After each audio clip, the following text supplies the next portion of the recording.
మెల్లగా చపాలు కొట్టరు జయ కొట్టరు ఓపెన్ చేయలే కాదు మొత్తం బట్ట తీసినాక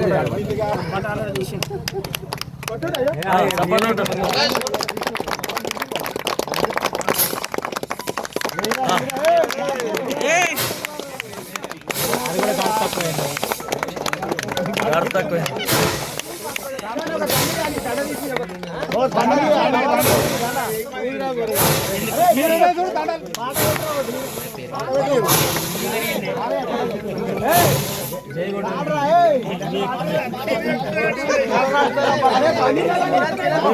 బాగుంటుందని చెప్పేసి అందరు అన్నారు కాబట్టి ఆ మీదికి కిందికి వచ్చేయండి. నెక్స్ట్ మనం ఎక్కడైనా చేసుకోవచ్చు. పిల్లలు కూడా వీలైనంటే ఇక్కడ రావాలని చెప్పేసి అంటున్నాం. ఫోటోగ్రాఫర్ అందరినీ తీసుకోవాలని అంటున్నారు. వీడియో బీజేపీ ములుగు మండల అధ్యక్షుడు లక్ష్మణ్ గౌడ్ అన్న గారు కూడా ఏదైతే సర్దార్ సర్వాయి పాపన్న గురించి 4 అంశాలు మాట్లాడాలి. సర్దార్ సర్వాయి పాపన్న గౌడ్ గారి విగ్రహ ఆవిష్కరణ చేయగలిగింది. గ్రామం బైలంపూర్, మండలం ములుగు, జిల్లా సిద్దిపేట ఆధ్వర్యంలో ఈరోజు ఎంతో పర్వదినంగా భావిస్తున్నాం. మేము విలేజ్ అందరూ పెద్ద మనుషులను కూడా పిలిపియడం జరిగింది. వాళ్ళు కూడా రావడం జరిగింది. మరియు పెద్ద మనుషులకు కొంతమంది వీఐపీలకు చెప్పినాం. కానీ కాకపోతే ట్యాంక్ బ్యాండ్ పైన ఈరోజు పొన్నం ప్రభాకర్ సీఎం రేవంత్ రెడ్డి గారు ఆ ట్యాంక్ బ్యాండ్ పైన విగ్రహము సర్వాయి పాపన్న గౌడ్ విగ్రహం ఆవిష్కరణ ఉంది. కాబట్టి కొంతమంది పెద్ద వీఐపీలు రాలేకపోయినారు. కాబట్టి మరియు ఈరోజు మేమందరం గౌడ సంఘం అందరం నిర్ణయించుకున్నది ఏంటంటే ఈరోజు ఆయన సర్దార్ సర్వాయి పాపన్న గౌడ్ విగ్రహం ఇవాళ మంచి జయంతి రోజు ఉంది. కాబట్టి మేము బైలంపూర్ గ్రామస్తులు అందరం గౌడ సంఘం అందరం సంతోషంగా మేము విగ్రహం ఆవిష్కరణ చేయడం జరిగింది. మరియు రాబోయే కాలంలో కూడా మా ములుగు మండల వైజ్లో ఎక్కడ ఏ విగ్రహం ఎక్కడ స్థాపించినా మేము అందరం పోయి మేము అందరికి సహకరిస్తామని మా యొక్క మనవి.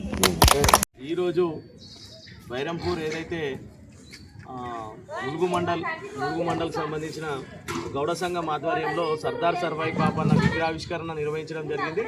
దానికి గౌడ సంఘం సభ్యులందరూ కలిసి భారీ ఎత్తున సర్దార్ సర్వాయి పాపన్న జయంతి సందర్భంగా మరి ఈరోజు పాపన్న విగ్రహావిష్కరణ చేయడం జరిగింది.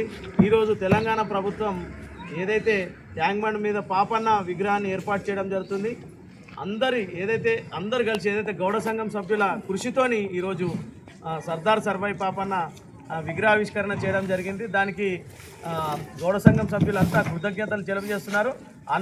అనుకోకుండా ఈ విగ్రహం ఏమున్నా 1-2 రోజుల్లోనే తక్కువ సమయంలోనే విగ్రహావిష్కరణ చేయడం జరిగింది.